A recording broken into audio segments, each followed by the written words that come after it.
하나님 말씀 로마서 1장 3절 4절을 같이 한 목소리 공독하겠습니다. 그의 아들에 관하여 말하면 육시로는 다윗의 혈통에서 나셨고 성결의 영으로는 죽은 자들 가운데서 부활하사 능력으로 하나님의 아들로 선포되셨으니 곧 우리 주 예수 그리스도시니라. 아멘. 할렐루야. 네, 오늘은 요한복음 이렇게 본문으로 계속 말씀을 전했는데 오늘은 특별히 복음에 대해서 특별히 예수가 그리스도이심이 복음이라는 제목으로 다시 한번 말씀을 전하겠어요. 우리가 금방 찬양을 했잖아요. 나의 가장 낮은 마음.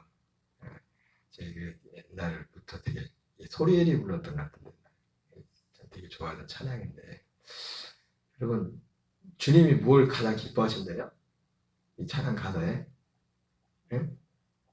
나의 가장 낮은 마음 주님께서 기뻐하신다고 하는데 그럼 나의 가장 낮은 마음 이 똑같은 찬양을 불러도 여러분 똑같은 찬양을 같이 불러도 내 안에 무엇이 있냐에 따라서 그게 다르게 나와. 그 찬양. 모르겠어요. 우리 모두가 지금 다 똑같은 그것을 이 찬양을 부르는지 모르겠지만은 이 가사만 놓고 보면 나의 가장 낮은 마음. 그 낮은 게 뭐예요? 주님이 그걸 기뻐하신다는. 주님이 뭘 기뻐하실까? 뭘 기뻐하실까? 진짜 기뻐하는 게 뭘까? 그리고 주님 볼 때 진짜 낮은 그 기뻐하는 단어 표현으로 낮은이라고 됐는데 그게 진짜 의미는 무엇일까, 주님? 이게 똑같은 단어지만은 내가 복음 믿음이 뭔지에 대해서 이걸 어떻게 보냐서 그게 달라져요. 여러분 물론 우리가 나의 가장 낮은 마음 이런 말을 할 때는 이걸 기본적으로 우리가 생각할 수 있는 게 정말 나는 정말 뭐 우리가 보통 생각하지 않습니까? 나는 이런 사람입니다. 뭐 그런 거. 그러나 주님이 정말 기뻐하는 것은 보세요. 그 부분이 있지만은 주님이 로마서 7장을 보면 사도 바울이 정말 마음이 낮은 마음이지 않습니까? 그 낮은 마음인데 그 사도 바울의 낮은 마음의 그 모습은 하나님의 열매가 아니에요. 오라 나는 곤고한 자로다. 이 사망의 모습과 나를 건져내라 이렇게 말했는데 거기서 어디로 간 거야 사도 바울이? 로마서 8장으로 가죠. 그러므로 그리스도 예수 안에 있는 자에게는 결코 정죄 없는 이는 그리스도 예수 안에 있는 생명의 섭리의 법이 죄와 사망의 법을 구원하였습니다. 하나님이 진짜 기뻐하는 건 뭐냐면 로마서 8장이에요. 그거로 사는 거예요. 그거로 가기 전에 단계가 그 단계가 있는 것 보니 그 단계에서 그거를 기뻐하는 거지. 주님은 거기에 머물러 있기를 원하지 않았어요. 그건 주님의 기쁨이 아니고 주님의 열매도 아니에요. 오직 그리스도 안에 하나님의 열매, 하나님의 진짜 기쁨은 그 안에서 사는 거 하나예요. 그 안에서 사는 것 자체가 완벽하게 그 안에 진짜 낮음이 거기에 다 포함되어 있죠. 진짜 낮아짐. 그리스도의 생명. 왜? 그리스도의 생명에 연합하는 것 자체가 내가 죽지 않으면 연합할 수도 없기 때문에 그 안에 근데 진짜 주님의 기쁨은 뭐냐면 그 생명 안에 사는 겁니다. 그 생명 자체를. 우리는 앞으로 일부러 막 이제는 한 번이면 족하면서 예수님도 속죄함도 어떻게 해요? 단번에 한 번으로 끝내버렸다고 다시 거기로 갈 필요 거기로 가면 안 돼요. 다시는. 우리가 또 가끔 실수하고 하나님의 아들 돼가 실수하고 저일지라도 다시 옛날처럼 가지고 난 주인이 막 벌레 그러면 안 된다니까. 그건 주님이 기뻐하는 게 아니라니까. 그건 낮은 자의 모습이 아니에요. 보세요. 지금 똑같이 나의 가장 낮은 마음의 의미를 놓고도 내가 복음이 뭔지를 어떻게 보느냐에 따라서 그 해석이 달라요. 하나님이 우리를 부른 것은 사람으로 그렇지만 사람으로 살다 끝나도록 부른 게 아니에요. 하나님의 아들로 살도록 하기 위해서. 물론 하나님 아들 된다는 건 그렇게 간단한 건 아닙니다. 간단한 건 아니에요. 내가 하나님 아버지 한다고 아들 되는 게 아니에요. 거듭나는 것이. 정말 사람에 대해서 실망하고 내 자신에 대해서 이렇게 살기를, 이렇게 육신에 속해서 육신의 정욕, 안목의 정, 이승의 사랑으로 사는 이러한 것들, 죄와 허물로 죽었을 때는 알지 못했던 것들. 로마서 6장에 그때는 우리가 의에 대해서 잘했는데 죄를 알게 되고 육신의 정욕, 안목의 정욕, 이승의 사랑에 속한 것이 얼마나 비참한 것이라고 알고 거기에 대해서 끊고 죽기로 결심하고 이제 아들 정말 여기서 이것을 해방되는 길은 오직 이 세상에는 없어요. 이건 다 세상에 속한 거기 때문에 세상에 속하지 않으면 그 어디에 속해 들어가야 돼요.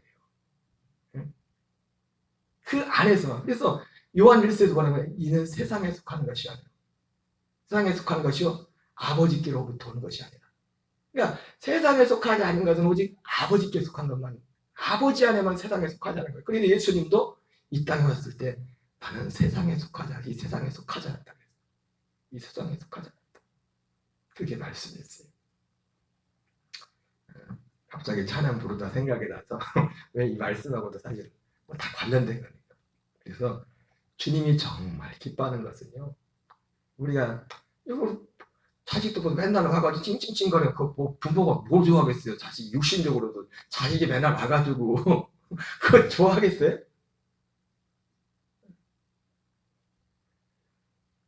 우리가 진짜 본 큰 악을 내가 그랬을 때는 근데 아파하고 그런 게 있어야겠지만, 그리고 어떤 의미에서 뭐 아들의 생명 안에서 사는 사람은 큰 악을 행할 일도 없어요. 어떻게 보면 실수하고 그럴 수 있죠. 자, 예수가 그리스도 되심이 복음이다. 그런데 여기서 중요한 게, 자, 복음이 뭐가 복음이라고요? 자, 그래서 예수님은 복음이 아닙니다. 예수님은 히브리서 9장 15절에 말하잖아요. 예수님은 뭐래요? 복음의 중보라고 하잖아요. 새 언약이 복음이잖아요.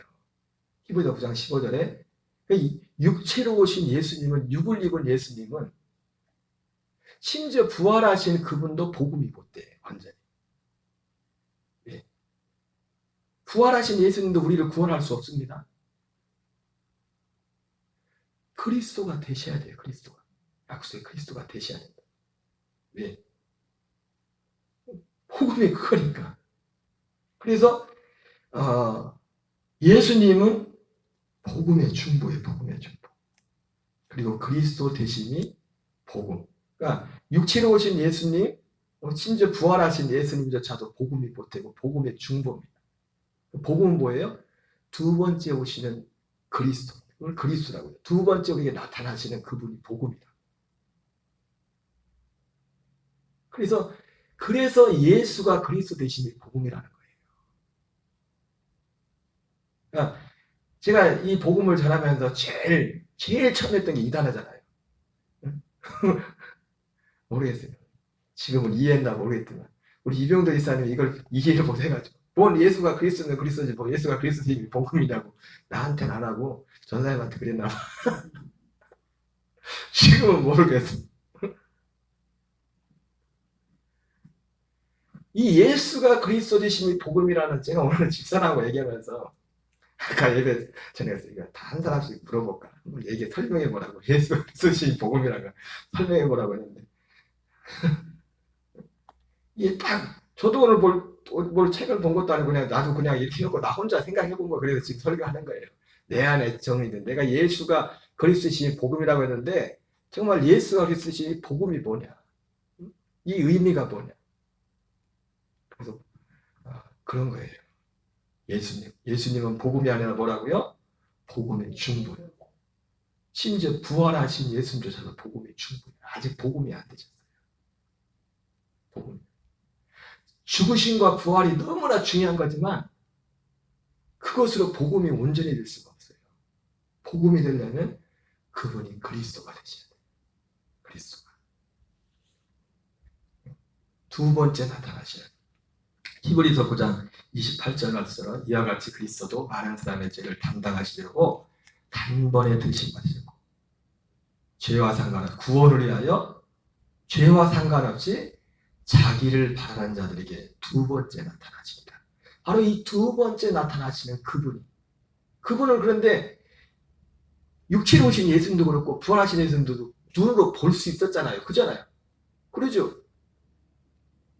우리와 같은 육체를 입으신 예수님도 우리가 눈으로 볼 수 있었고 부활하신 예수님도 눈으로 볼 수 있었어요. 그러나 이분은 눈으로 볼 수 있게 오시는 거예요. 육신의 눈으로 볼 수 있게. 그래서 누가복음 17장에서 뭐라고 합니까? 하나님 나라는 볼 수 있게 임하는 것이 아니에요. 또 여기 있다 저기 있다 또 못하리. 바로 그 하나님 나라가 누굽니까?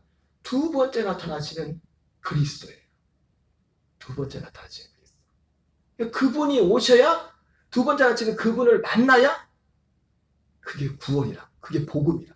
만나야 우리 안에 새 언약이 이루어지고 만나야 우리가 이분을 만나게 되는 가졌던 우리 육신의 본성적인 그 생명이 안에 하나님의 아들의 생명을 만나서 그 생명으로 살 수 있는 그 생명이 시작되는 거예요. 그 생명에 대한 약속이 복음. 그래서 반드시 예수님이 그리스도가 되셔야 돼요. 그리스도가. 그냥 십자가만 믿어서는 구원이 없는 거예요. 부활만 믿으면 그거는 귀신도 잘 알아요. 귀신도 믿는다. 예? 여러분 귀신도 예수님의 십자가 죽으심과 부활을 이제 알잖아요. 다 알잖아요. 그죠? 그러나 귀신은 구원을 못 받죠. 왜? 거기에 연합할 수도 없죠. 연합할 수도 없고 대상도 되지 않지만 그 사건의 그 그리스도 그분과 우리의 생명이 한 생명이 돼야 돼. 한 생명. 요한복음 14장에서도 그래서 요한복음 14장에서도 말씀하잖아요. 두 번째 나타나시는 그리스도. 이 뒤에도 이따 말씀이 나오겠는데 예수님이 요한복음 14장 19절에 조금 있으면 세상은 나를 보지 못할 것이나 너희는 나를 볼 것이다. 보게 될 것이 조금 있으면. 그러면 그날에는 아버지가 내가 아버지 너희가 내 안에 있는 것을 너희가 알게 되리라. 그래서 두 번째 나타나시는 이분에게 구원이 있는 거예요. 이분 안에 우리의 옛사람은 예수님은 복음의 중보죠. 그죠? 예수님은 복음의 중보를 했잖아요. 근데 중보가 참 중요합니다. 중보 예수님의 복음은 그리스도 되심이 복음이지만 그리스도 되심의 주님을 만나기 위해서 이 중보가 참 중요해요. 왜? 예수님이 육체로 오셔서 십자가에 죽으신 그런 사건을 통해서 우리가 어떻게 됩니까? 우리의 옛사람을 처리할 수 있다고. 우리가 율법의 저주에 대해서 끝날 수 있고 우리가 옛사람이 장사되어서 우리의 영이 우리 옛사람은 심판을 받고 우리의 영이 그리스도께로 갈 수 있는 거예요. 우리의 영이. 반드시 주님의 십자가가 있어야 돼요. 십자가 없이는 그리스도께로 갈 수가 없어요. 그리스도께로. 그러나 중요한 것은 복음이 뭐라고요? 그리스도 대신이 복음이라는 거예요. 여러분 이것이 분명하지 않으면 이 복음이 아닌 다른 복음을 쫓으면 참 위험한 겁니다. 더 위험한 거예요.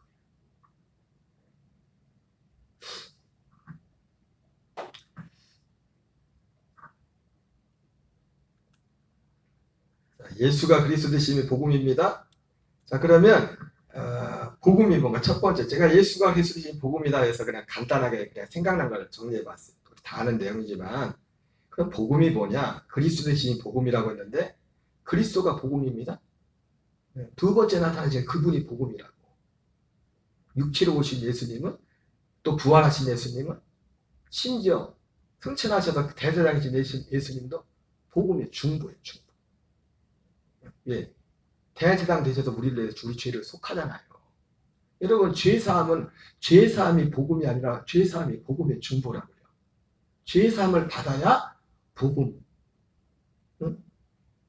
아담과 하하가 생명나무의 약속을 바로 앞에 두고 있었는데 범죄해서 그걸 못 따먹게 됐잖아요. 영생을 잃어버렸잖아요. 영생의 기회를 잃어버렸잖아요. 생명을 얻는 것을. 그래서 이 죄사함을 받는 것조차도 뭐예요? 구원이 아니라 구원의 중보라고. 복음의 중보. 죄사함을 받아야 드디어 생명나무를 따먹을 수 있는 자격이 생기는 거예요. 그전에는 생명나무를 따먹을 수가 없다. 그래서 쫓아내잖아요. 에덴 동산에서. 왜? 생명나무를 먹고서 영생할까? 쫓아내버린단 말이에요.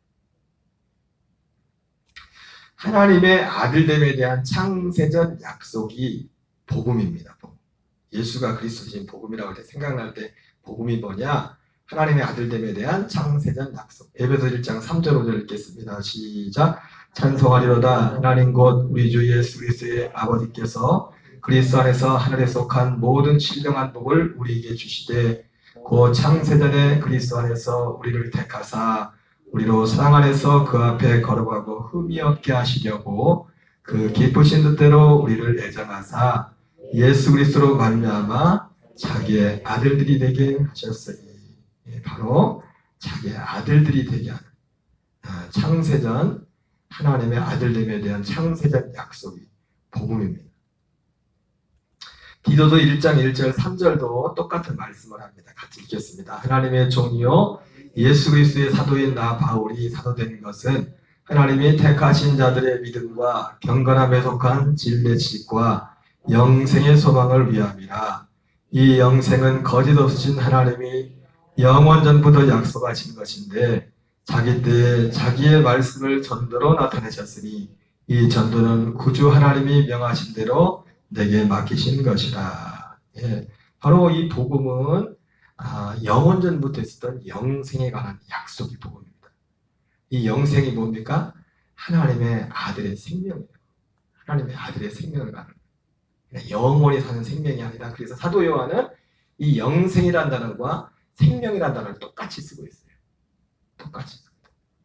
그러니까 영원히 사는 그게 영생이 아닙니다. 그거는 기본적으로 베이스에 있는 것이고 영원히 산다는 것은. 이 성경에서 말하는 영생의 의미는 뭡니까? 아들의 생명이 아들의 생명. 그래서 그 아들의 생명 속에 경건함에 속한 진리의 경건함이, 그러니까 아들의 생명 안에만 경건함이 있어요. 여러분, 아들의 생명으로 살지 않으면 사도가 뭐라 합니까? 경건의 모양은 있지만 경건의 능력은 부인하게 됩니다. 경건의 모양으로 막 겉으로 우리가 이렇게 어떻게 막 표시나고 참고 막 이건 하지만 속에서는 막 부끄러워. 그리고 속에서는 해결이 안 되는 거야. 예수님이 살인하지 말라고 내 마음이 미워해서 살인했다는데 겉으로 살인은 하지 않지만 마음에서는 막 그 마음이 어떻게 되질 않고. 사람이 주특기가 뭔지 아십니까? 사람이 어떤 목사님이 그러대요. 10계명 다음에 있는 또 한 계명이 11계명인데 들키지 말라고. 들키지 않는. 그래서 여러분, 사람은요 가면을 쓰는 능력이 있어요. 그래서 사람의 이름 단어가 페르조나라고, 벌슨이라고 해요. 페르조나라는 단어를 썼잖아요. 가면. 어떻게 단어도 그렇게 잘 만들었는지. 사람은 가면을 쓰죠. 가면을 쓰고 있어요. 이 가면을 벗겨야만 하나님의 아들의 생명을 가지. 가면이 벗어져요. 내가 가면을 벗을 능력이 있나? 주님이 진리의 빛을 비춰주셔야지. 말씀으로 진리의 빛을 비춰주셔야지. 그래서 바로 이 복음은, 그래서 요한복음 17장에서도 사도 요한이 그러지 않습니까? 영생이 무엇이냐? 영생은 유일하신 하나님과 그가 보내신 자 예수 그리스도를 아는 것이 영생이다. 그 예수 그리스도를 어떻게 알아요? 그냥 지식으로만 아는 게 아니에요. 진짜 생명으로 그분을 알게 돼요. 부조가 아니면 저도 어떤 목사님이 그러더만, 집회를 인도하면서 하나님이 왜 자기를 쓰는지 아냐고. 제일 못나가지고 자기를 쓴다고. 제일 못나가지고. 진짜 사람의 생명과 하나님의 생명은 너무 다르더라니까. 내가 그걸 경험해보니까. 그걸 경험해보니까 그분을 생명으로 알게 된 거예요. 생명으로 그리스도를 알게 된, 그게 영생이라, 그게 생명이라, 그게 하나님의 아들이라. 그래서 그 아들로 사는 것이 신앙생활이라. 바로 이 아들로 사는 것에 대한 약속이 복음이에요. 경건함은 거기에만 있습니다. 아들의 생명 안에만 경건함이 있는 거예요. 우리가 경건을 흉내는 낼 수도 있지만 그건 경건의 모양이지 경건이 아니에요. 경건. 베드로후서 1장 3절 4절입니다. 그의 신기한 능력으로 생명과 경건에 속한 모든 것을 우리에게 주셨으니 이는 자기의 영과 더불어서 우리를 부르시기를 알므로 말미암음이라. 여기 사도 바울도 베드로도 말하죠. 생명과 경건에 속한 모든 것, 생명과 경건에 속한 약속. 이것이 복음이에요. 이것이 어디 안에 있다고요? 그리스도를 두 번째 나타나시는 그분을 만나야만. 어떻게 해요? 육체로 만나서 쓸데없어요. 육체로 수없이. 옛날에 저도 그런 데 좀 갔었는데 안수 받으면 막 떨어지고 막 그런 데 가면 옛날에 그래 있어요. 많이 넘어지면 육성이 빠져나간다. 백날에 막 빠져나가. 그때뿐이지. 육성은 빠져나가는 게 아니라 죽어야 되는 거예요. 죽어야 된다. 그냥 없어져야 되는 거지. 내가 이렇게 해가지고 없앨 수가 없다고요. 내가 노력한다고. 여러분 내적 취하시는 분들이 내적 취할 때 물론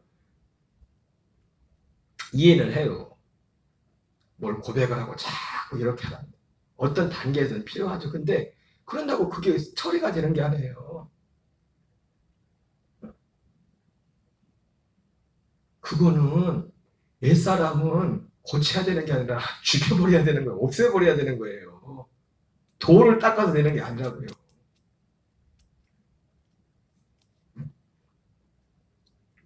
내가 뭔 얘기다 얘기했대? 다 까먹었죠. 뭔 얘기다. 생명과 경건에 속한 모든 것을 우리에게 주셨으니 보배로 고치고 키 큰 약속. 이것이 복음이에요. 복음. 그리스도가 돼. 그분을 만나야 돼. 두 번째 나타나죠. 그분과 연합. 그래서 근데 이 복음에 있어서 그래서 제일 중요한 또 여기 예수가 그리스도신 복음이라는 데서 방금 첫 번째 뭐였어요? 하나님의 아들됨에 대한 창세된 약속이랬죠. 이 복음에 있어서 제일 또 중요한 개념 중에 하나가 뭐냐면 바로 거처. 그리스도가 우리의 거처가 되는 거거든요. 이 거처 안에 들어가야 된다는 거예요. 거처 안에 이 거처 안에 누가 들어가는 거예요? 내 영이 들어가는 거예요. 내 영이 들어갑니다. 내 영이 들어가요. 요한복음 14장 1절 3절 같이 읽겠습니다. 시작. 너희는 마음에 근심하지 말라. 하나님을 믿으니 또 나를 믿으라. 내 아버지 집에 거할 곳이 많도다. 그렇지 않으면 너희에게 일렀으리라. 내가 너희를 위하여 거처를 예비하라 하노니 가서 너희를 위하여 거처를 예비하면 내가 다시 와서 너희를 내게로 영접하여 나 있는 곳에 너희도 있게 하리라. 예. 여러분 요한복음 1장 12절에 보면 사람들이 요한복음 1장 12절을 굉장히 가볍게 생각합니다.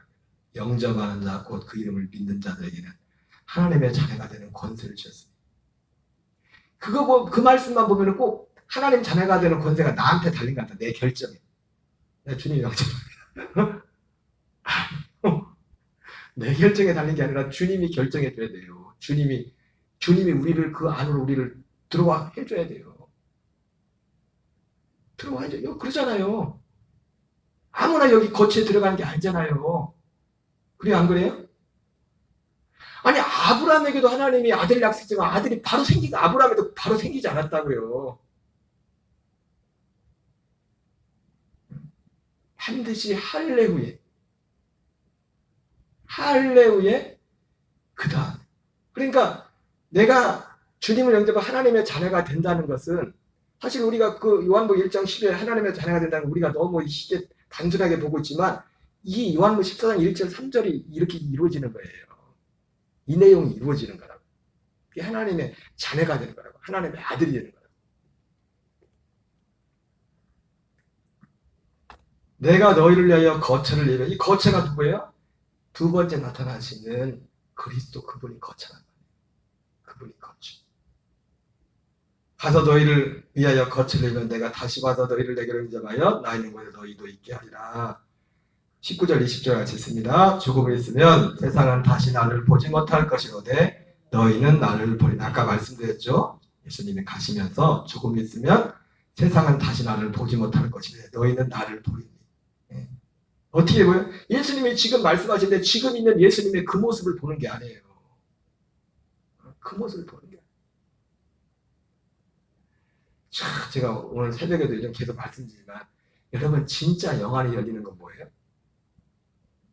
진짜 영안은요, 복음 안에서 이 진리하는 게 진짜 영안이 열리는 거예요. 제가 새벽에도 말씀드렸잖아요. 발람도 영안이 열려서 그 영안을 누가 열어줬어요? 천사가 열어줬죠. 천사. 진짜 영안은 누가 열어주는 거예요? 성령님이 열어줘요. 성령님. 천사는 우리의 육으로 경험할 수 있는 그런 거를 열어줘요. 그거 다 천사들이 하는 거예요. 근데 발람이 영안이 열렸는데 어떻게 했어요? 나중에 하나님 죽여버리잖아요. 엄한 짓만 하고 다니. 엄한 짓만 하고 다니. 그래서 예수님이 도마에게 뭐라 했어요? 도마야, 너는 보는 고로 믿니? 보지 않고 믿는 사람이 복이 있는 거야. 보지 않고 어떻게 믿어요? 이 복음을 믿으면 본다니까. 육신으로 보는 게 아니라 그보다 더 분명하게 본다니까요. 그래서 예수가 그리스도가 되심이 복음이라고 할 때 이 거처제가 이 두 번째 오시는 그리스도 안에서 우리 영이 그 연합돼 사는 그 삶, 그것이 중요한 것이다. 그냥 제가 오늘 생각난 대로 적은 거예요. 그리고 두 번째, 순서가 바뀔 수도 있지만 예수가 그리스도의 복음이라고 할 때 중요한 건 뭐냐면 반드시 앞에서 말했지만 십자가 앞에서 우리가 심판을 받아야 돼요. 반드시 십자가를 통과해야 돼요. 그러니까 예수님도 아까 요한복음 13에 말했지만 아무나 그 안으로 영접해 주는 게 아니에요. 십자가를 통과한 사람만.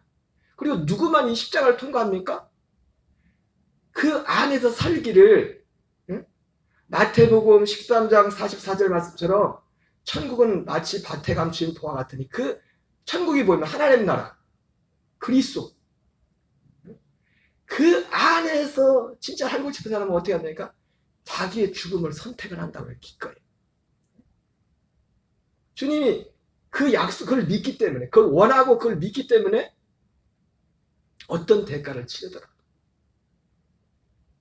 제가 언젠가 몇 번 옛날에 예화를 드렸었는데, 미국에서, 시카고에서 목회하고 있는 제 친구 목사님이 예전에 결혼하기 전에 사모님하고 연애할 때 글을 기록하는 게 있어요.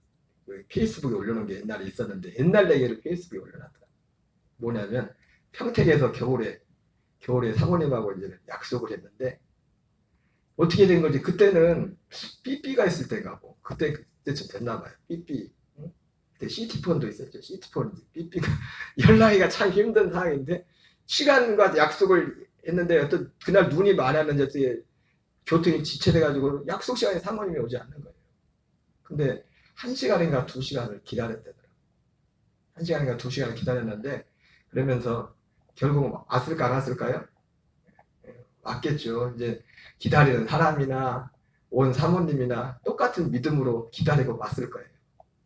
2시간이 지났는데 2시간 동안 기다린 사람이나 2시간이 지났어도 있을 것이라는 믿음으로 온 사람이나 똑같을 거 아니에요. 그죠?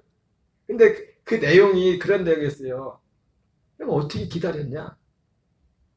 제가 딱 지금 몇 가지 되는 것 같아요. 지금 2가지 기억나는 게 뭐냐면, 내가 어떻게 2시간을 기다릴 수 있었냐? 하나는 기다릴 가치가 있다는 거지. 기다릴 가치가 있어서 2시간을 기다렸고, 또 하나는 왜 어떻게 기다렸냐? 반드시 올 거라는 그 믿음이 있어요. 반드시 올 거라.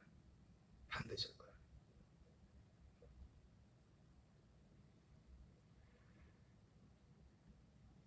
이 믿음, 그러니까 이 복음을 듣고서 이거를 정말 그렇게 뭐가 있다고요? 어떻게 기다린다고요? 가치를 알아야죠. 그래서 천국은 뭐라고 했어요? 밭에 감추인 보화 같으니 이것을 발견한 사람이 가치를 안 가잖아요. 자기 소유를 다 팔아서 그걸 샀단 말이에요. 그리고 반드시 올 거라. 이것이 반드시 내게 이루어질 거라. 그 믿음이. 주님이 이걸 보고서 주님이 그 사람을 영접해 준 거 하는 거고. 그리고 그 사람 입장에서는요, 그 믿음을 가지고 기꺼이 이건 내가 죽을 가치가 있다. 내가 수모를 당해도 어떤 대가를 치르더라도 난 이 대가를 치를 가치가 있다. 그리고 반드시 이후에는 주님이 내 안에 이 약속을 이루실 것이다. 이 믿음을 가지고 십자가에서 함께 심판을 받는 겁니다. 그 믿음 있는 사람. 그래서 이 복음을 말할 때는 반드시 그리스도가 되심이 복음이고 그것이 복음이고 반드시 십자가에서 함께 심판을 받아야 된다. 이것이 복음이 말하는 거예요. 요한복음 12장 31절 33절입니다. 이제 이 세상에 대한 심판이 되었으니 이 세상의 임금이 쫓겨나리라. 내가 땅에서 들리면 모든 사람을 내게로 이끌겠노라 하시니 이렇게 말씀하시면 자기가 어떠한 죽음으로 죽을 것을 보이심이라. 예수님이 내가 땅에서 들리면 모든 사람을 내게로 이끌겠노라. 어디에요? 근데 어디에요? 예수님이 십자가. 여기서 죽음을 말하잖아요. 내게로 이끌겠노라 했는데 어디에? 예수님이 죽으신 곳. 이렇게 말씀하시면 자기야 어떠한 죽음으로 죽을 것을 보이시니라. 고린도 4장 10절 11절입니다. 시작. 우리가 항상 예수의 죽음을 몸에 짊어짐은 예수의 생명이 또한 우리 몸에 나타나게 하려 하십니다. 우리 살아있는 자가 항상 예수를 위하여 죽음에 남겨짐은 예수의 생명이 또한 우리 죽을 육체에 나타나게 하려 합니다. 여러분 여기서도 그죠? 반드시 예수님의 십자가에서 심판받아 죽음을 통과해야 돼요. 그리고 통과한 사람도 날마다. 근데 여기도 분명히 나오죠. 우리가 예수님의 죽으심을 몸에 짊어지는 것. 이게 복음의 중보라고요. 복음은 뭐예요? 예수님의 생명이 우리 몸에 나타나는 게 복음이라고요. 뭐가 복음이라고요? 예수님의 생명이 우리 몸에 나타나는 것. 뒤에도 예수의 생명이 우리 죽을 육체에 나타나는 것. 이게 복음이라고. 이게 복음. 이것을 위해서 예수님이 복음의 중보로서 십자가에 죽으셨어요. 그래서 십자가 없이는 우리도 죽을 수가 없어요. 우리 옛사람이 죽음에 넘겨질 수가 없어요. 예수님이 십자가에 죽으심과 함께 연합해서만 반드시 죽음이 넘겨질 수 있고. 그러니까 요걸 생략하고서 그 다음 단계로 갈 수가 없어요. 생략이 반드시 단계를 요걸 통과해야만 그 다음이다. 그 다음 생명. 그래서 예수님이 복음이 중요하지만 그만큼 중보도 중요하죠. 중보 없이 복음이 될 수 없으니까. 복음으로 갈 수 없으니까. 그러나 복음의 실체가 뭔지를 알아야지. 그걸 알아야지. 그래야 그러니까 결국 구원이 여기 구원이 이 생명이 우리 안에 이 생명이 있어야 구원인 거예요. 그리고 이 생명으로 자라고 이 생명을 사는 사람들만 마지막 날에서 생명의 부활의 몸을 입는 거예요. 낙원에 가는 거예요. 로마서 6장 3절 4절입니다. 무릇 그리스도에서 합하여 세례를 받은 우리는 그의 죽으심과 합하여 세례를 받은 줄을 알지 못하느냐. 그러므로 우리가 그의 죽으심과 합하여 세례를 받음으로 그와 함께 장사되었나니 이는 아버지 영광으로 말미암아 그리스도를 죽은 자 가운데 살리신 것 같이 우리로 또한 새 생명 가운데서 행하게 하려 함이라. 만일 우리가 그의 죽으심과 같은 연합한 자가 되었으면 또한 그의 부활과 같은 모양으로 연합한 자도 된다. 여기도 똑같은 말씀하죠. 반드시 십자가에서 함께 죽어야 돼요. 이걸 분명히 말하고 있어요. 그리스도에. 오늘날 많은 분들은 뭘만 얘기합니까? 예수님 날 위해 죽을 때 그거 믿으래. 자기는 그대로 있어. 자기는 요 생명도 사모함도 없을 뿐만 아니라 자기는 그대로 있다. 그리고 하나님의 사랑을 모르세요? 가끔 기도가 어려움 당할 때 기도에서 응답받으면 하나님 날 사랑하는 거야. 거기엔 구원이 없어요. 하나님 위해서. 거기는 예수님이 날 위해 죽으신 것이 분명하잖아요. 왜 예수님이 날 위해 죽으셨어요? 너 거기서 죽으라고. 너도 같이 죽고 아들의 생명으로 가라고. 그래서 죽으신 거예요. 예수님이. 그게 주님의 사랑의 열매라고요. 그래서 보세요. 요한복음 3장 16절에서 하나님이 세상을 이처럼 사랑하사 독생자를 주셨습니다. 이는 그를 믿는 자는 멸망하지 않고 뭐라고요? 생명 영생을 얻게 합니다. 그 생명 얻는 게 뭐예요? 이겁니다. 이거. 근데 이 생명조차 사람들은 어떻게 생각해요? 아, 죽을 뻔했는데 살게 됐다. 큰일 날 뻔했네. 이 생명의 실제 진짜 이거로 확실히 이거를 분명히 아는 게 아니라 뭐로 아냐면 그냥 생명을 얻다는 거예요. 죽을 뻔했는데 마치 어떤 사람이 죽게 되는데 신장이 이식을 받아서 생명을 다시 얻었다. 그러나 그 생명은 그냥 똑같은 생명이에요. 살아났어도 그 생명. 그러나 이 생명은 그 생명 얻는 게 아니잖아요. 우리가 보통 생명 얻었다고 할 텐데 생명은 변화가 없는데 내가 죽을 뻔했는데 살았다 이걸 생명을 얻었다고 하잖아요. 그죠?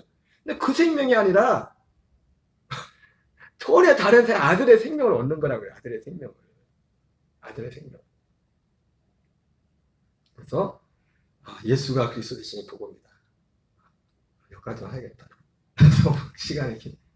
여러분들이 곰곰이 생각을 해보셔서 메모를 해보시면 다음에 지켜야지. 뭐라고 하면 우리가 이걸 바라고 이걸 믿고 아까 말했던 것처럼 이거는 정말 태당에 어떤 거가 진짜 믿을 가치가 있는 겁니다. 우리가 어떤 대가를 치르나 반드시 이것을 믿는다는 주님이 이걸 이루어 주시고 이 안에 사는 그 은혜를 주십니다. 예수님이 이 땅에 오시고 죽으신 이유도 부활하신 이유도 승천하신 이유도 모든 목적이 뭐냐면 이것을 이루기 위해서 예수님이 다 행하신 겁니다. 행하신 것.